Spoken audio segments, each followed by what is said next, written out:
Born again. By 1994, we had existed without Ace Frehley and Peter Criss, two of our original members, for 14 years. We had also gone through a few other replacements as well.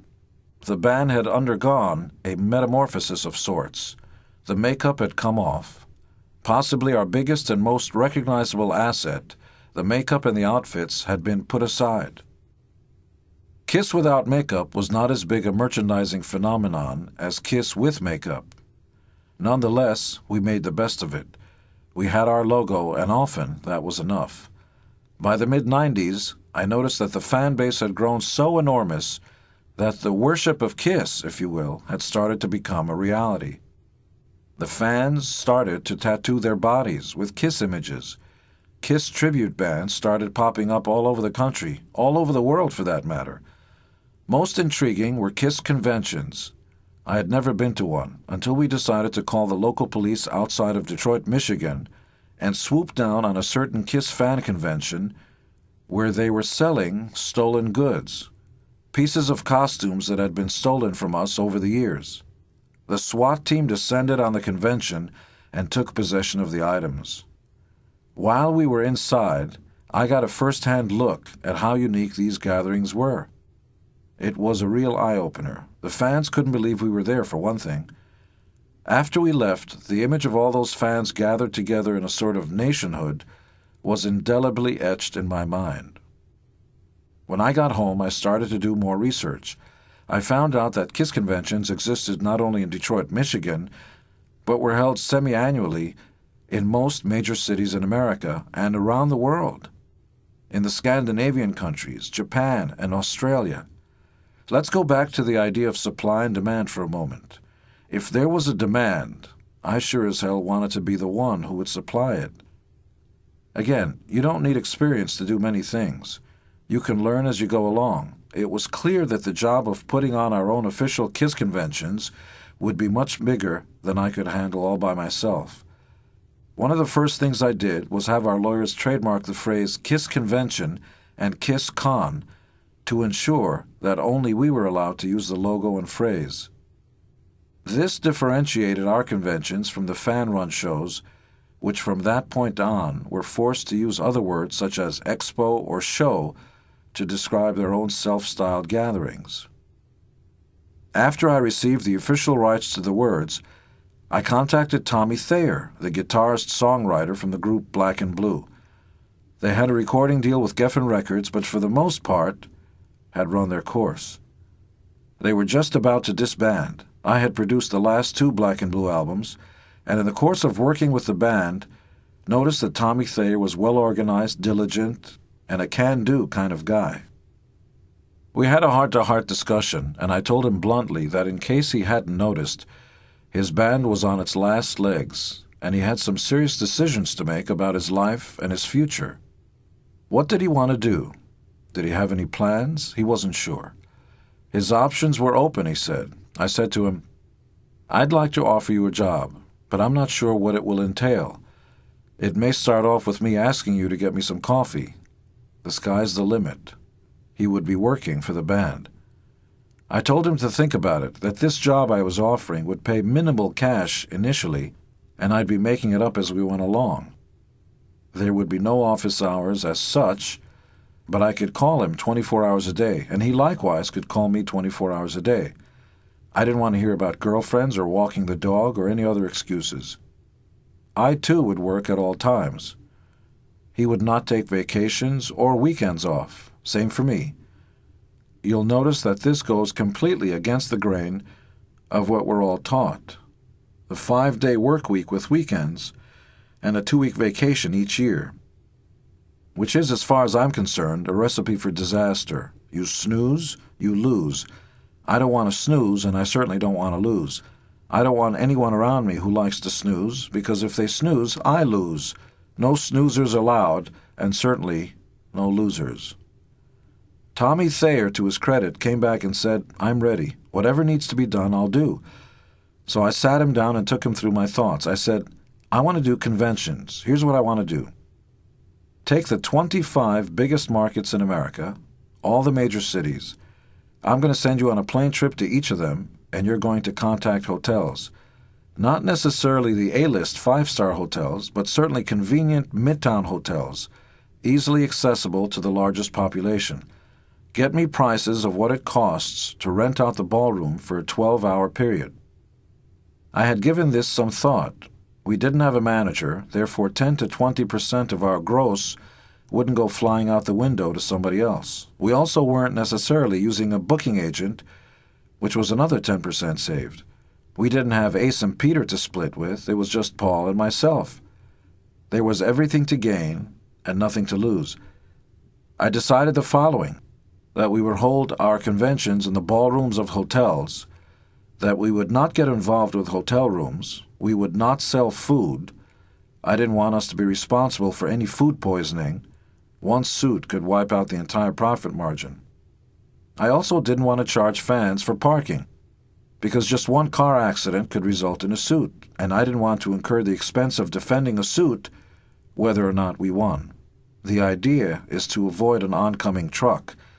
It doesn't matter whose fault it is. I wanted to take over the ballroom of the hotel, a space big enough to hold as many as 2,000 people, for a 12-hour period. For no reason whatsoever, and only because I like the number 100, I decided to charge $100 at the door. Now, everyone, fellow bandmates, friends, foes, told me that $100 was too much to charge. I stubbornly held my ground. Thayer put together a small crew of guys who took some of our memorabilia and put together a hall of fame. Song lyrics, all kinds of things for fans to view. It was very similar to the Rock and Roll Hall of Fame, except this was the Kiss Hall of Fame. It traveled with us to our conventions. Kiss tribute bands were active all over the country, and though we owned the makeup, the logo, and all the underlying rights, we simply let these tribute bands exist. We could easily have ceased and desisted them with legal letters that would have forced them to stop their illegal activities, but because they were fans first and foremost, we let them carry on. It was now time for them to pay the piper. I instructed Tommy to call each one of these tribute bands. It would be their job to appear at the convention and put on a Kiss-style show at no charge. The bands happily obliged, because though we didn't pay them to play, they were free the rest of the year to play clubs, a win-win situation for both sides. When the first convention was about to be mounted in Los Angeles, I got word that Peter Criss, who I hadn't seen since I'd asked him to appear on a Black and Blue album as a guest star a few years earlier, had called. He asked if he could bring his daughter to see some of the costumes and drums. His daughter had never actually seen Kiss perform live, and he wanted her to at least see the displays. I got Peter's number and called him myself. I told him that Kiss was here because of all four of us. Certainly we would be happy for him to bring his daughter to the convention, and would in fact send a limousine to pick them up so he could arrive in style and make his daughter proud. I didn't think of it, but Eric Singer, our then drummer, said, "Why don't you ask him to do a few songs with us? I'm sure the fans would really get off on it." The idea of playing with Peter again hadn't even occurred to us. But I thought Eric was right, so I asked Peter. He was overjoyed and agreed. We rehearsed a few days together, and it was clear that Peter's drumming wasn't anywhere near what it had been. So we decided he should simply sing with us. Eric Singer would back him up on drums. When the first Kiss convention finally opened its doors, it was oversold, packed with fans. When Peter walked onto the stage, the fans all flipped out. It was a very heartwarming moment for Paul and me. We looked at each other, incredulous that Peter looked so bright-eyed and bushy-tailed, and for all intents and purposes, healthy. Our responsibility at the conventions, Paul's and mine, along with Eric Singer and Bruce Kulick, was to show up for a few hours, answer questions, play a little unplugged, take requests from the fans, and sign autographs. We averaged anywhere from 1,000 to 2,000 fans per show. Above and beyond everything, a good time was had by all. Everyone enjoyed the gathering. It was the first time I'm aware of that any band has ever mounted their own conventions. The conventions were so successful that they immediately caught the attention of the press and other rock bands. When asked, I quietly pointed out what worked for us might not work for someone else. The other bands wisely stayed away from it. The conventions were a one-of-a-kind success. Tommy Thayer went from rock musician to working on conventions, to coming on tour with Kiss and being chief cook, bottle washer, and whatever came up. Today, he is our tour manager. He also has a small record imprint called Eon Records, a name I gave him, and has bought himself a house and more than one very nice car. Tommy's done well for himself because above and beyond his due diligence and talent, he has the can-do philosophy. The work habits you get accustomed to when you're a kid are the habits you will most likely practice when you become an adult, when things really count.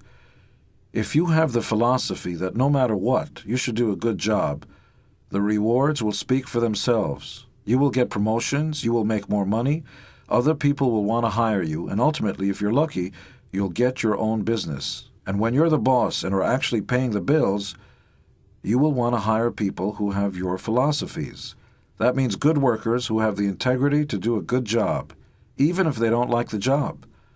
So when you're a kid playing in a small band, there is no difference, philosophically speaking, between being a kid in that local bar band or being in Kiss. You should put in the same amount of effort, and you should take the same amount of pride in your work. When I was a kid publishing my fanzines, I had the same work ethic and the same drive as I do now that I own my own magazine, Gene Simmons' Tongue. The same philosophy I had as a little kid of having more than one girlfriend, and sometimes letting her pay or going Dutch, is the same philosophy I have today, which is that I refuse to pay for companionship.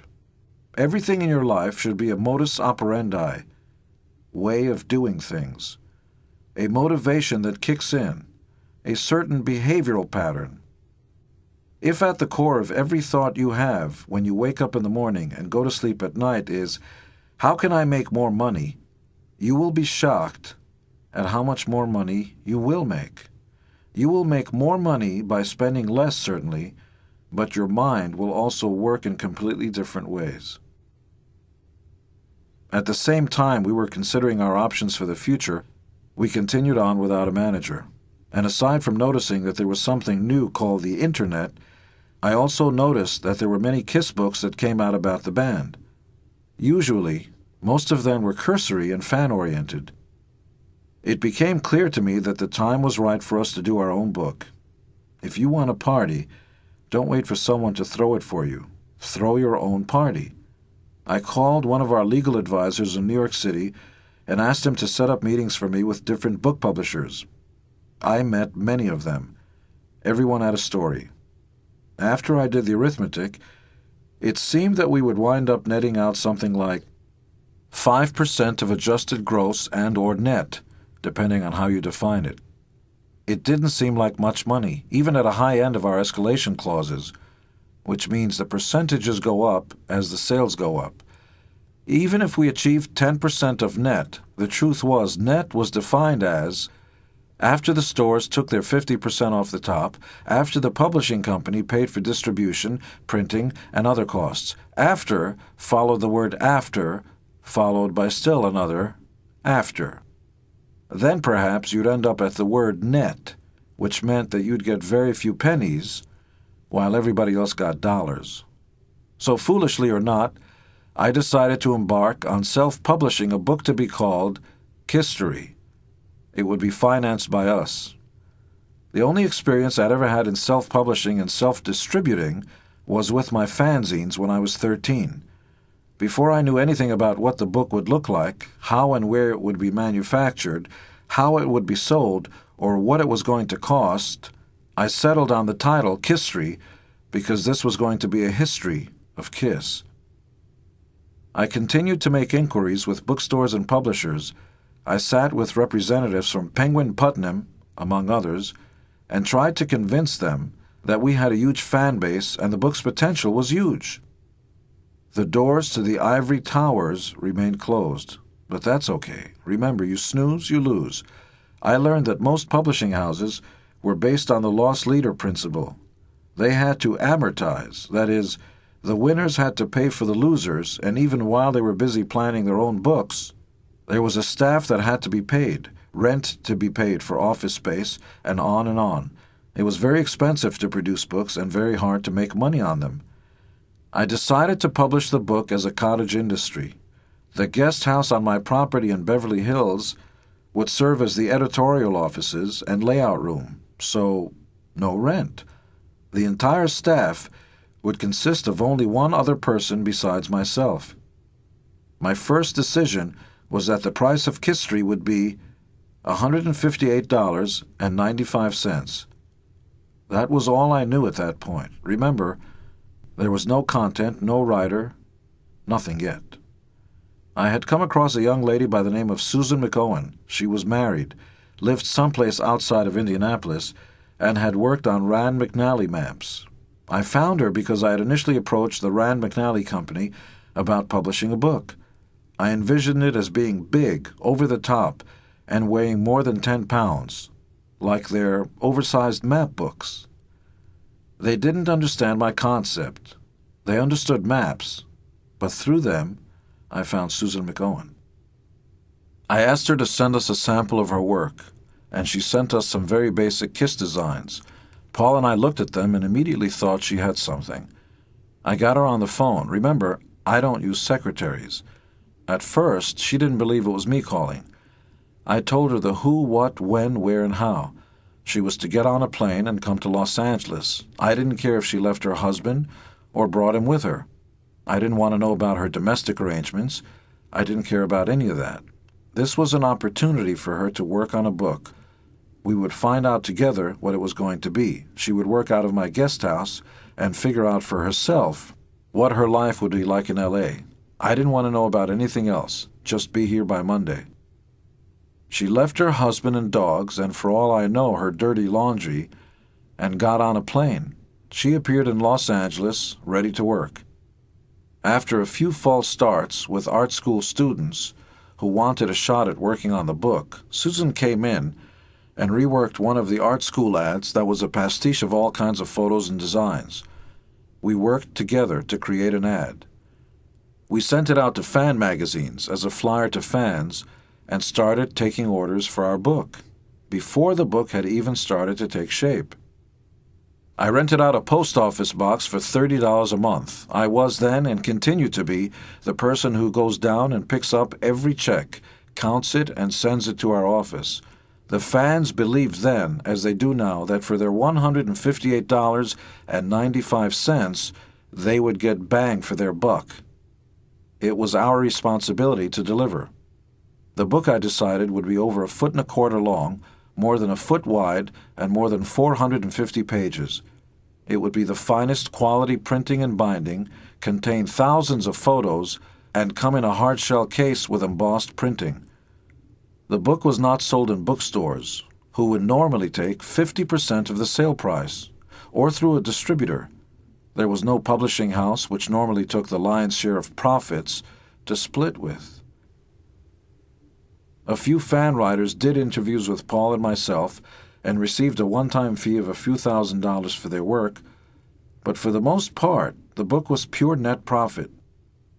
With more than 90,000 books sold to date, Kisstory has made almost $12 million. I went against the wisdom of the publishing world that said the marketplace wouldn't bear a $158.95 book. I didn't agree with my bandmates that it was too expensive and should cost somewhere around $50 or $75. I stubbornly stuck to the notion that it was never the price, but only whether or not you got bang for your buck. Remember, no matter how good or bad the times are, you can buy a Volkswagen or a Rolls-Royce. They both get you where you want to go. It just depends whether or not you want the quality of a Rolls. One of the reasons I wanted to self-publish Kisstory was to make sure the soft-cover versions and discount versions wouldn't come out, that you wouldn't be able to walk into bookstores and find an abridged softcover version. That would dilute the book's value. I wanted Kisstory to be the Rolls-Royce of books. A Rolls-Royce costs about $500,000 today. There is no negotiation. You never see a Rolls-Royce dealership with a sign saying, "Sale, 25% off." The price of a Rolls is never discounted. It costs one price, take it or leave it. It has its value. You will get the respect you demand. If you haggle about the price on certain things, it dilutes the value. Maybe it isn't worth that much, you might say, but you have to draw a line in the sand for something of value, and I decided that Kisstory was going to be something valuable. Not only did the book publishing world scratch its head and try to figure out this publishing anomaly, but we went on to prove that lightning can strike twice when we published Kisstory 2 a few years later. It, too, did very well, thank you. It also cost $158.95 and looked like the companion to the Kiss Encyclopedia. Eventually, it will be. Kisstory will consist of 10 volumes in all. Wait and see. Susan McOwen, like Tommy Thayer before her, had seized the opportunity and won. Good attitudes, a can-do philosophy, and plain old-fashioned hard work can reward you very handsomely, and that means more money in your pocket. You can earn these rewards too. When you're born in America, you have access to free public schools and all the advantages. A Korean family, or take your pick of any immigrant population, moves here, penniless, and they can't speak English. They open up a fruit stand and work 24 hours a day. They're open 7 days a week. They never close. We're willing to work only 40 hours a week. Koreans are willing to work 1,000,000 hours a week. They'll bring their children and their grandparents into work. If not family members, they'll bring friends. There are different kinds of family relationships. The point is that what they teach you at business school, lost leaders' point of diminishing returns, is a figment of everyone's corporate imagination. Think outside the box. Be available to work 24 hours a day. You should be flexible enough to jump out of bed at 3 a.m. if your phone rings and opportunity knocks. My children, in my will not get a windfall of money at one time. At a certain age, they'll get a little bit, just enough to get them by. I won't let them blow it. Every 10 years, there will be enough to last for another 10 years. They're going to get up every morning and go to work, because at the heart of it, working is its own reward. What resulted directly from the conventions was not only a Kiss Unplugged album that went gold and made us more millions of dollars, it also caused us to find Ace and Peter again. The Kiss conventions continued throughout America. By the time we got to Michigan, MTV had gotten wind of these events. They wanted to send a film crew to the Detroit convention because we were playing at the conventions, and they thought it would make a great Unplugged segment. We decided to have them come to the New York show when the Kiss convention stopped there, in order to give us a few more weeks to think about which songs we would play. When we got close enough to New York, it was obvious we would have to call Ace, and at least invite him to get up on stage the same way Peter had. Unbeknownst to us, Ace had spoken with Peter, who told him that the experience of getting up on stage with us again was a joy, and that he would highly recommend it. When the original Kiss lineup played on MTV's Unplugged, although without makeup, the reaction was immediate and overwhelming. The Kiss Unplugged album resulted. It went on to be certified gold. Even though the Bruce Kulick, Eric Singer, Paul Stanley, Gene Simmons lineup of Kiss was ongoing at the time, we were finishing a new album called Carnival of Souls. It was clear that we should consider getting together for a reunion tour. I called up Ace and Peter's then manager, George Sewitt, who had at one point worked security for Kiss. I flew to New York and asked Sewitt to meet at our lawyer's office. I asked our lawyer to leave the room, and I sat alone with Sewitt. I got to the bottom line quickly. I spoke with Sewitt face to face, just the two of us, to cut through all the legalese. Legalese is a peculiar language that exists in America. It's who uses it that makes it recognizable or not.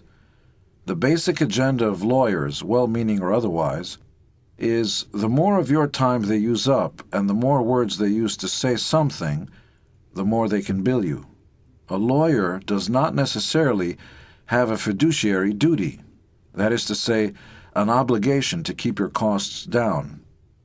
By and large, the nature of their job is to keep the clock running. Even though we had terrific legal representation, I wanted to show Suet that no matter what the lawyer said, they would still have to come back to us, and we wanted to cut through it all and draw a line in the sand. He came back and said it was a deal. Ace and Peter flew out to Los Angeles. Everyone was cordial to each other, but in short order, Ace took the lead in going back on his word, as he had since the first day he joined the band, and changing the numbers. Peter quickly followed, and it ping-ponged back and forth, with the numbers going up and up. It was impossible to make a straight deal with either of them or their representatives. The very first show of our 1995 Kiss reunion tour that our manager Doc McGee put on sale was Tiger Stadium in Detroit, which sold out in 47 minutes. We were unstoppable. 55,000 tickets sold in under an hour. Not only did Kiss come back and become the #1 grossing tour in the world, but domino effect-like, the licensing and merchandising of action figures, comic books, ad infinitum really kicked in as never before. There were more greatest hits albums that became gold records. There were Pepsi commercials and Holiday Inn commercials. Kiss was everywhere, at the Super Bowl, and finally the Olympics with an audience of 3 billion people. But it all started with a little thing called Kiss conventions. We all like to think that we know more than we actually do, when the truth is, we actually don't. As much as I'd like to take the credit for this as some kind of great grand design, I cannot. Maybe the lesson learned for me, and hopefully for you, is keep your eyes and ears open. Kiss this time with Ace and Peter became the #1 tour from 96 through 98. Our good friend Garth Brooks was #2. By some estimates, the tour took in over 100 million gross. To give you an idea of what other estimates have been, we played Tokyo Stadium on one of the reunion tours to almost 50,000 fans. Not counting ticket sales, it was reported that Kiss earned $1,200,000 from the sale of T-shirts alone at that one show. We started talking about a studio album with our manager Doc McGee. A circus theme started to rise to the surface. Once we settled on Psycho Circus as the title, I hunted down Todd McFarlane, creator of Spawn and publisher of his own line of comics, Image, and action figures, McFarlane Toys. I stayed over in his hometown of Phoenix while the rest of the band went to the next city.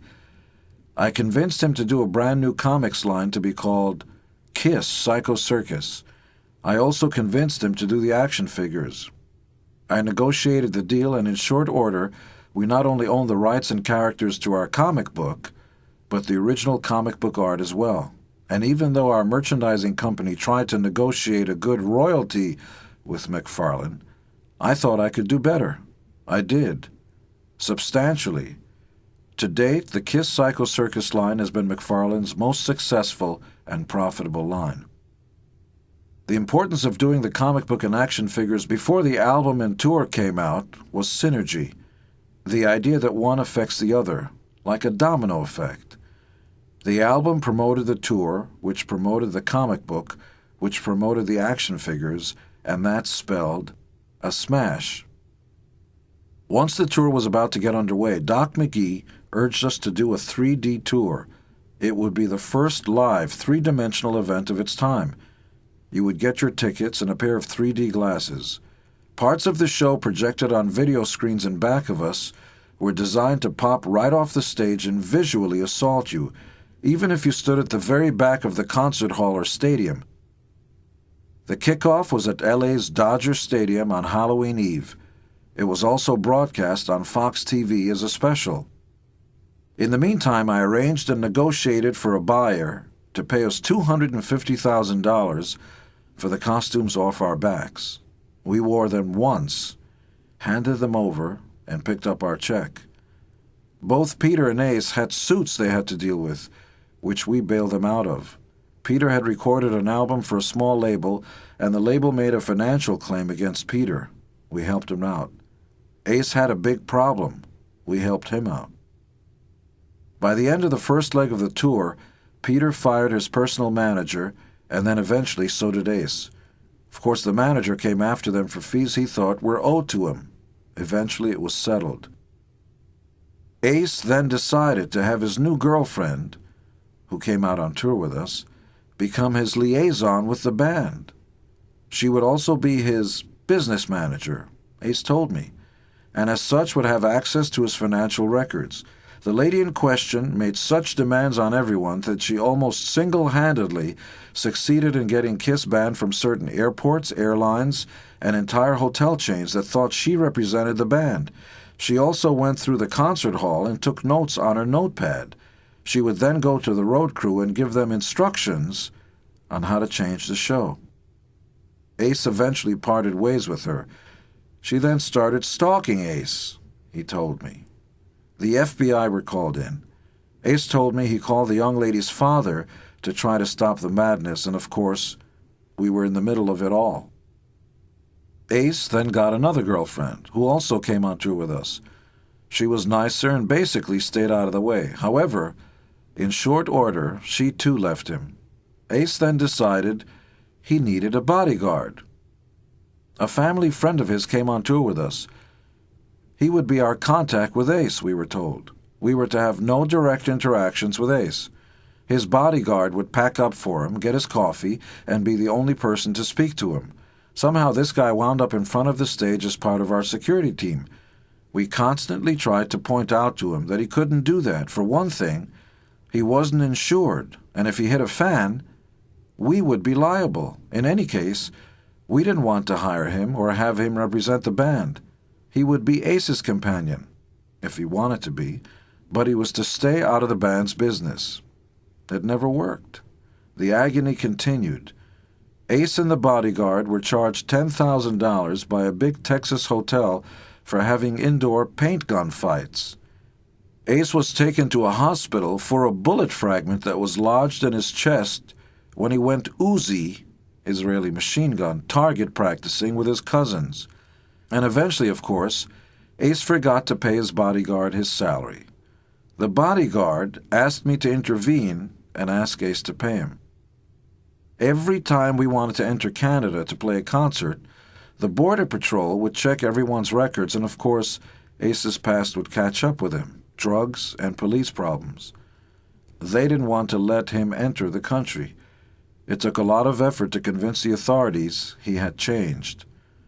The stories are far too many and far too long to go into here. In fact, they're endless. It's also difficult to believe even one, not to mention all of them, but they all happened, including Peter being arrested in a New York airport for carrying a gun in his luggage.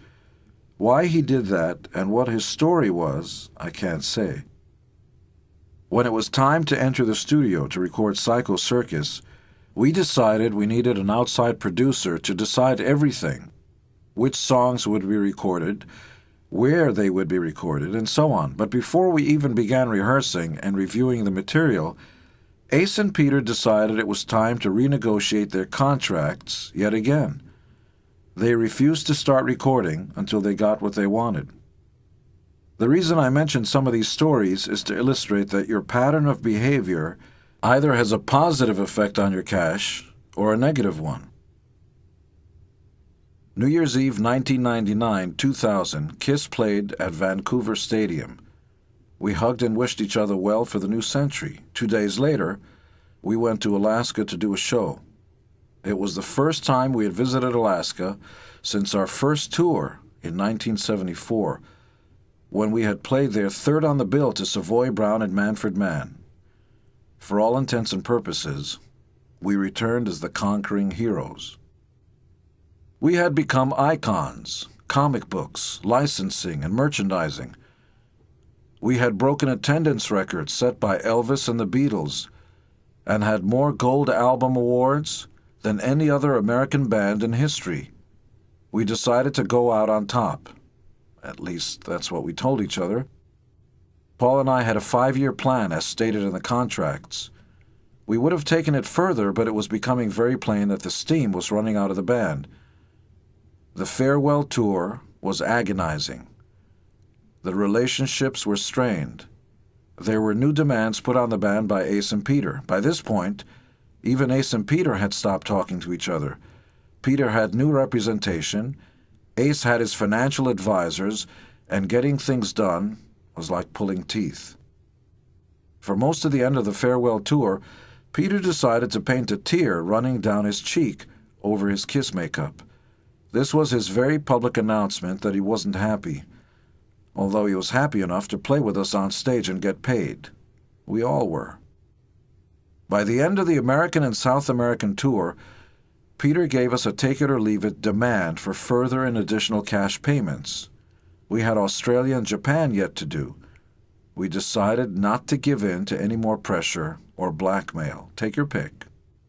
We left it. We took Eric Singer instead, put on the cat makeup, and off we went. The kickoff concert was at Tokyo Stadium in Japan, in front of 50,000 screaming fans. Peter had shot himself in the foot yet again. The only thing he was successful at was preventing himself from getting millions of additional dollars. He had missed our debut Australian tour in 1980 due to poor health reasons, self-abuse, and here he was again in the same boat. By the end of the farewell tour in 2001, the band dispersed for some well-needed rest. Some of us significantly increased our bottom line, money, and some of us didn't. We could all have ridden the gravy train to the last stop. Some of us decided not to. There is always a financial price to pay for getting off too early. Unfortunately, you are the only one left holding the bill. Even though we'd been off tour for over a year, offers kept coming in. We kept declining. But 2 offers came in that looked promising. One was to play at a private function in Jamaica for a substantial fee. The other offer was to play at the Olympics in Denver for no fee. The legal people and our manager made numerous calls to Ace to join us for these 2 shows. I personally called and spoke with him on more than one occasion to ask him to play with us. He belonged on stage with us, I told him. He refused. He said he had his own career to worry about, that he was in the studio recording a solo album, and that he already had numerous multi-million-dollar offers to sign a solo record deal. He couldn't stop recording just to play with us, he said. It would interfere with his solo career. I begged him to at least take 2 days off on the weekend to join us for the Olympics, where 3 billion people would see us. He agreed, with the proviso that we buy his guitar a seat next to him on the jet. He played rock and roll all night with us at the Olympics for no fee, but refused to join us in Jamaica for a large fee. The decisions you make for yourself either make you more money or less. Just last year, right before I went off to Australia to start my lecture tour, we got an offer to be involved in a Kiss symphony. The Melbourne Symphony Orchestra would team up with the band in front of 30,000 people at Telstra Stadium, Melbourne Stadium. It would eventually become a pay-per-view and a live CD recording. Peter had rejoined us. He was back with the family. He is a changed man. He shows up on time, bright and cheerful. He seems happy, and it's infectious. He has trained and worked hard, and the results speak for themselves. He's never sounded better, drumming and singing. The fans are thrilled, so is the band. As I sit here writing this, we are 2 days away from the Symphony Stadium concert, and everyone, especially Peter, is jazzed. It's actually a kick in the pants to hear him say things like, "You gotta enjoy every day. This is special. These memories will stay with us forever. No one can take that away from us." This is the kind of clarity I have never heard from Peter before. It reminds me that despite the ups and downs, blood is thicker than water. Family is family. And Ace? I have called him and heard nothing. I even flew in to surprise him at his birthday party. I gave him a birthday cake in front of his fans. It was a private party. One had to buy tickets to attend. I'm not sure it went down well with him. Something is bothering Ace, and always has been. He has always tried to figure out what that something is, legally, personally, and in other ways, but so far, it has eluded him. He has a perennial dark cloud over his head. He may have put it there himself. We hope he'll be here, but unfortunately for Ace, whether he's there or not, the train will continue to roll. We then go to Japan for 3 sold-out in advance shows at the famed Budokan Coliseum. And then we play in Yokohama, due to overwhelming demand. The Kiss lineup this time: Peter Criss on drums, Paul Stanley on guitar and vocals, myself, and Tommy Thayer on lead guitar. Ace Frehley has, unfortunately, shot himself in the foot yet again. Every decade or so, he figures out a way to hurt himself like no one else can.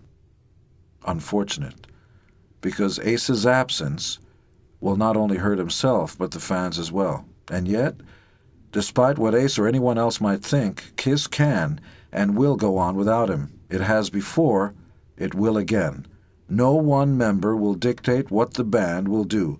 No one member is more important than the band itself. No, not even Paul or me.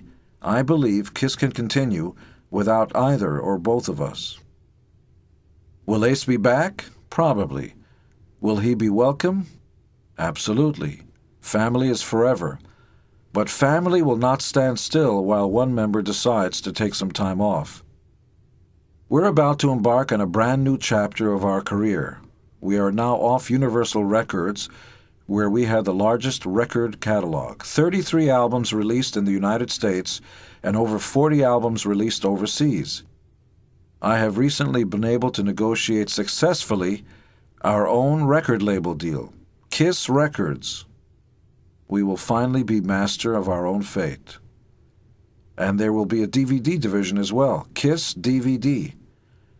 And if that weren't enough, we're about to embark on a worldwide tour with our friends Aerosmith, which promises to be the tour of the year. And the future? There'll be lots of it, you bet. Kiss is gearing up to do more great things, greater than even I suspect. And as we have always said, we couldn't do it without you. Rules of the tongue. As 2002 came and went, I noticed I had a lot more time to do the things I always wanted to do. Kiss had been all-consuming.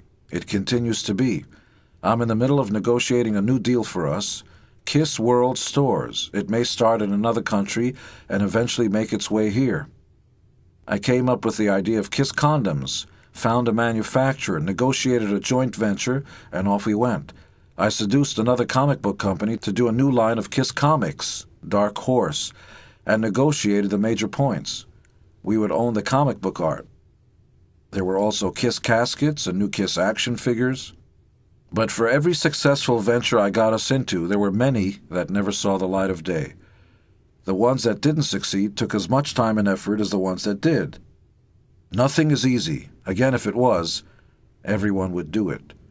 I got close to a Kiss cartoon show, funded by a Japanese company I found. I then combined them with a Canadian company, and we even went as far as getting contracts signed. But it never happened. Not yet, anyway. I had succeeded in getting the motion picture Detroit Rock City made, New Line. But instead of being happy that we had our own movie, there were discussions internally about how much money everyone thought they were all due, all the way to objections about my getting producer credit. I have a development slate of motion pictures and television shows that would rival most studios, but whether they ever see the light of day doesn't really matter. It costs me nothing. Remember, I don't use staff or pay rent, and I work night and day at what I love doing. My Dad the Rock Star, Nelvana, is a cartoon show I co-created that has just started production. I got close on more than one occasion at having a Kiss Broadway play produced. I brought on the producer-choreographer of The Lion King and the writer of Hedwig and the Angry Inch. Financing never came. Not yet, anyway. The Kiss Comics deal with Dark Horse is morphing into additional characters. I came up with the idea of a Mr. Speed and a Christine 16 comic series. It will kick off in Kiss Comics and then launch into its own title. There have already been a conversation about a host of characters, and we will take them one at a time. But while Kiss was and continues to be immensely time-consuming and satisfying, I was also always interested in launching the Gene Simmons brand. I designed, built, and marketed my own line of bass guitars, the Gene Simmons Axe Bass and the Gene Simmons Punisher. I arranged for the manufacturing, shipping, and marketing in the same way as I did with the Kisstory books. They have both been huge sellers. I'm currently negotiating with a guitar company to make them available in every music store. I wrote my autobiography for Crown Books, Kiss and Makeup. It became a New York Times bestseller. The paperback edition recently came out and is already on its way to becoming another bestseller. As an aside, when Crown was telling me their plans for the paperback edition, I strongly urged them to do 4 separate covers for the collectors. They seemed perplexed by the idea. I told them to trust me, and using their language, explained that it would make them more money.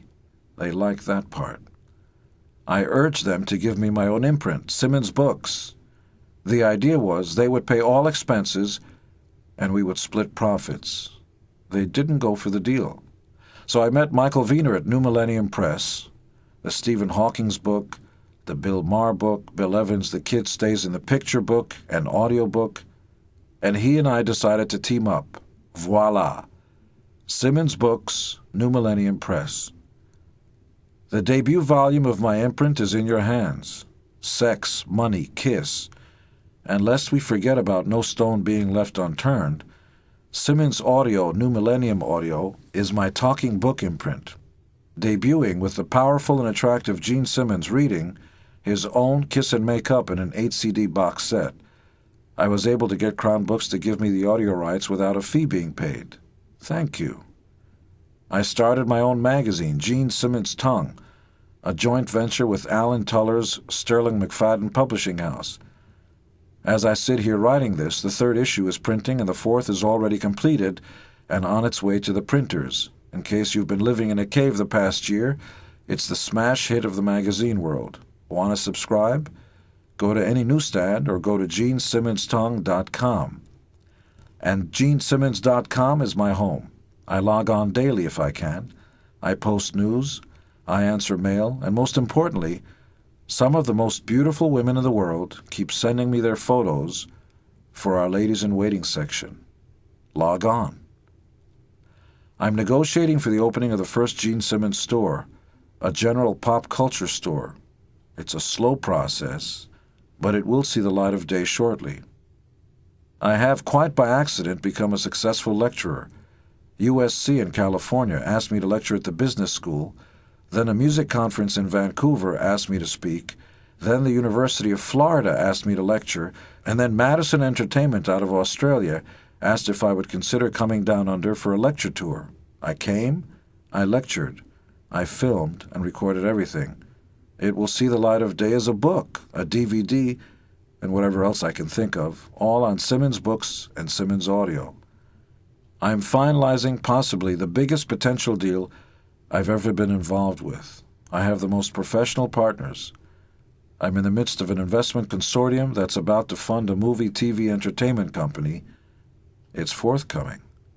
I have a deal with the television program Extra, NBC, for one-on-one interviews. It also provides me with an opportunity to use national television to promote my books and magazines. You may be thinking to yourself that the above is blatantly self-serving. Precisely. I remember hearing Cassius Clay, who became Muhammad Ali, first declare himself as the greatest. He would yell, "I am the prettiest. I am the best fighter that has ever existed." People thought he was boasting. He was simply telling the truth. I say, humble be damned. If you're not willing to tell anyone and everyone who and what you are, you may lose. Advertise yourself. You are your own best product. You know yourself better than anyone does, or at least you should. Remember, in school they taught us, know thyself. You are your own biggest potential for reaping the rewards life has to offer. You will make more money or less, completely depending on what decisions you make for yourself. This is not a 10-step easy course for riches book. They tend not to work. Neither do diets, I'm sure you've noticed. The only thing that works is you. What do you want to do with your life? How hard are you willing to work at getting what you want? I'm not going to do very much for you if you want a paint-by-numbers list of what you should do once you finish my book. If I've succeeded in making you think for yourself, decide for yourself, and most importantly, think of yourself first, despite what society tells you, you may benefit financially. And I can only address the financial issues. I'm not your shrink. I'm not your preacher or rabbi. Remember, I'm the guy who may not be qualified to do many things besides stick out his tongue, and yet I've done very well for myself, better than most people on the face of the planet. And the way I have done that, and the way I continue to do that, is to think for myself. I stand by all my failures, and I want all the credit for my successes. No excuses for failure, and certainly not an inch of humbleness anywhere near me for my successes. If I fail, I did it, me, no one else. If I win, I did it, me, no one else. I was thinking of calling this book Me. I was told sex, money, and even kiss had a commercial sound to it, and yet me ultimately is what it's all about. Yes, be kind. Yes, watch out for your loved ones. But I would urge you to get comfortable with the idea of me. It should be the single most important word you're concerned with. And finally, my fondest wishes to you for wealth and happiness. Copyright 2003, New Millennium Audio. Produced by Deborah Raffin and Michael Wiener.